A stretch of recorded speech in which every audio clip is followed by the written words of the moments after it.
Comment soigner une verrue gratuitement, de manière complètement naturelle, en 21 jours? C'est exactement ce que l'on va voir dans cette vidéo en images. Bonjour les amis, bonjour, c'est David. Bienvenue sur cette nouvelle vidéo et aujourd'hui on va parler de verrues. Alors, pour ceux qui ne me connaissent pas encore, moi je suis David, formateur en randonnée, je ne suis pas spécialiste des plantes, etc. Cependant, j'ai une verrue intraitable avec la médecine classique que j'ai réussi à soigner avec des plantes de manière vraiment spectaculaire. Donc j'en parle aujourd'hui. Pour ceux qui me connaissent un petit peu plus, les randonneurs, les randonneuses, on est habitués tous les ans à exposer nos pieds à des conditions d'hygiène pas parfaites quand on part longtemps sur les sentiers, parfois avec de l'humidité, etc. La moindre coupure, notamment au niveau de la voûte plantaire, et ça y est, ça part en verrue, ça vient assez rapidement. Donc comment faire pour s'en débarrasser? C'est ce qu'on va voir. Alors malheureusement, je n'ai pas filmé quand j'ai traité la verrue il y a 3 ans de cela, maintenant en 2017. Par contre, je vais filmer le process comme si je l'avais sous le pied et je vais te montrer exactement ce que j'ai fait avec les deux plantes vraiment formidables que j'ai utilisées. Alors, avant de passer à la médecine des plantes, en fait, à l'époque, j'ai fait confiance à la médecine classique. Et concrètement, j'ai une verrue. Bon, ben, je suis allé voir le médecin. Il m'a dit, bon, bah, faut aller voir un podologue. Bon, bah, je suis allé voir un podologue. Elle m'a, tu sais, enfoncé un coton-tige plein d'azote liquide dans la voûte plantaire pour cramer la verrue et l'azote liquide. Et après, elle m'a donné un traitement pendant 3 semaines pour me foutre de l'acide à l'intérieur de la verrue. Je l'ai fait, ça fait mal. Surtout quand tu ressors de chez ton podologue, tu sais qu'il est à 50 km de chez toi, parce que tu habites à un fin fond de la campagne, et que tu fais 50 km en conduisant avec les 2 pieds troués à l'azote liquide, là tu es vraiment super content. Elle m'a dit oh, vous voulez peut-être qu'on fasse un pied par un pied? Non, maintenant que je suis venu, je fais 100 km aller-retour pour venir vous voir, madame, allez-y docteur, prenez-moi tout ça. Problème, la verrue, juste après, repousse. Ah, je suis allé une deuxième fois voir une podologue qui m'a à nouveau rebrûlé une deuxième fois la verrue, qui m'a redemandé de mettre tous les jours cette petite tambouille d'acide à l'intérieur de la verrue. Et qu'est-ce qui s'est passé? Rien, la verrue est revenue. Au bout de la deuxième fois, pour finir l'historique du traitement de cette verrue, j'ai décidé d'arrêter de faire confiance à la médecine classique et donc je me suis tourné un petit peu vers les plantes. Ah, et j'ai utilisé donc 2 plantes. Une première méthode qui a quand même pas mal marché, qui est très polyvalente, mais qui n'a pas été suffisante pour cette verrue. Apparemment, c'était une verrue particulièrement teigneuse, parce que bon, elle a eu du mal à partir.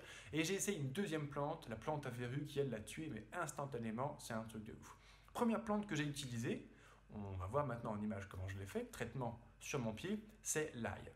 De l'ail, t'en trouves partout, ça coûte pas cher. Et l'ail, c'est extraordinaire pour ses propriétés, parce que non seulement quand tu le manges, c'est bon pour l'hypertension, c'est bon, c'est anti-infectieux, c'est un antifongique puissant, donc pour toutes les petites afflictions de peau, notamment les mycoses, en fait, c'est super efficace. D'ailleurs, sur cette chaîne, sur cette page, tu trouveras bientôt une nouvelle vidéo, traitement de mycose à l'ail, qui marche à 100%, c'est vraiment impressionnant. Et j'ai essayé sur la verrue juste de traiter à l'ail. Ça n'a pas marché à 100%, mais on regarde maintenant comment je m'y prends. Nous avons simplement besoin d'une tête d'ail et d'un couteau. Donc on va prendre une tête, celle-ci par exemple, on va la nettoyer en enlevant la peau. Voilà. On enlève l'autre côté également. Et maintenant, ce que nous allons faire, en fait, on va bien la couper ici pour avoir la plus grande surface de contact possible. Et sur cette surface de contact, on va simplement faire de petites incisions. Donc avec mon couteau, je fais des incisions toutes petites, pas très profondes, en parallèle d'un côté, puis de l'autre. Voilà, et en ayant pratiqué en fait ces incisions sur cette surface, ça permet au jus d'ail de pouvoir sortir, et c'est là qu'on va l'appliquer sur la verrue. La gousse d'ail est prête et maintenant, moi je te demande de faire preuve d'un petit peu d'imagination. Ma verrue était située quelque part sous ma voûte plantaire, disons ici par exemple. Eh bien, si ce point noir représente la verrue, je vais venir appliquer la gousse d'ail et frotter dessus. On voit qu'il y a du jus, hein. Bon, ça sent l'ail, hein. J'ai pas précisé dans la vidéo, mais évidemment, quand tu te soignes la verrue à l'ail, ça sent l'ail. Et en fait, tous les soirs, avant d'aller me coucher, pendant 21 jours. J'ai appliqué l'ail sur la verrue, ce qui fait que pendant toute la durée de la nuit, mon pied, sans frottement de chaussettes, de marche pendant la journée qui aurait enlevé le suc de l'ail, a pu se faire traiter en fait, et ce qui fait une période de traitement de 8 heures d'affilée. Le matin, je rince à l'eau en fait claire mon pied pour enlever les agents actifs de l'ail et éventuellement l'odeur. Et c'est parti. Ça pendant 21 jours, la verrue va commencer à se fragiliser. Celle que j'ai eue sur ma voûte plantaire au bout de 21 jours était déjà devenue toute blanche et commençait à flétrir. Alors après ce premier traitement en fait de 21 jours à l'ail, la verrue que j'avais sous la voûte plantaire a blanchi, elle s'est desséchée quand même et elle est tombée. Donc il y avait de bonnes chances quand même pour que le traitement, j'étais content parce que visuellement c'était comme si ça avait marché. Cependant à nouveau c'était peut-être une verrue plantaire particulièrement coriace que j'avais et donc elle a quand même repoussé après ce premier traitement à l'ail. Qu'est-ce que j'ai fait? J'ai utilisé la deuxième plante en fait, mais vraiment merveilleuse, on appelle d'ailleurs même la plante à verrue, c'est la chélidoine. La chélidoine, ça s'écrit chélidoine, mais ça se prononce chélidoine.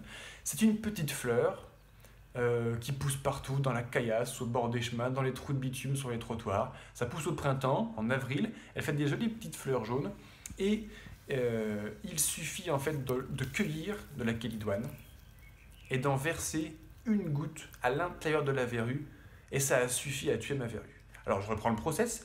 Pour ce dernier traitement qui a bien réussi, j'ai attaqué à l'ail avec friction quotidienne à la gousse d'ail sur la verrue pour l'affaiblir. Au bout de 21 jours, elle était déjà en train de blanchir, mais je savais que même si elle blanchissait et séchait, ça ne suffisait pas, il fallait aller plus loin. Donc au bout de 21 jours de traitement à l'ail, j'ai injecté une goutte de chélidoine qui traîne au fond du jardin ou qui est devant chez tes voisins dans la rue, il y en a partout, à l'intérieur. Ça fait un lait, un peu comme de la laitue, ça fait un lait très, très orangé, très coloré. J'en ai fait tomber une goutte à l'intérieur de la verrue et là, dès le lendemain, elle a commencé à noircir et puis elle s'est desséchée, elle est morte et je n'ai pas eu de récidive dessus. Donc, pour les maladies de peau de manière générale, les mycoses, etc., l'ail, ça marche plutôt pas mal, parce que ça tue tout. Donc attention à ne pas en mettre trop non plus, ça pourrait aussi attaquer la peau. Et pour la verrue, l'ail n'ayant pas suffi pour celle-ci, une goutte de sucre de chélidoine et c'était parti pour la verrue. Si tu as aimé cette vidéo, n'hésite pas à la liker, à me mettre en commentaire si toi aussi tu as déjà été embêté par les verrues ou autres afflictions de peau, comment tu t'en es débarrassé.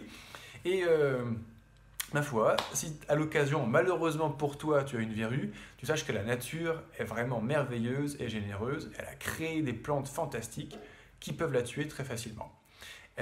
Donc je t'invite à nouveau à liker, commenter cette vidéo, abonne-toi sur cette chaîne, sur cette page pour avoir plus de contenu dans ce genre-là. Bon, là c'est un petit peu un hors-série, disons, on parle habituellement plus de randonnée ici. Et ma foi, une petite mention légale avant de nous séparer, je ne suis pas... comment on dit, je ne suis pas diplômé, je ne suis pas certifié, etc. en herboristerie, etc. Cette vidéo est le fruit de l'expérience.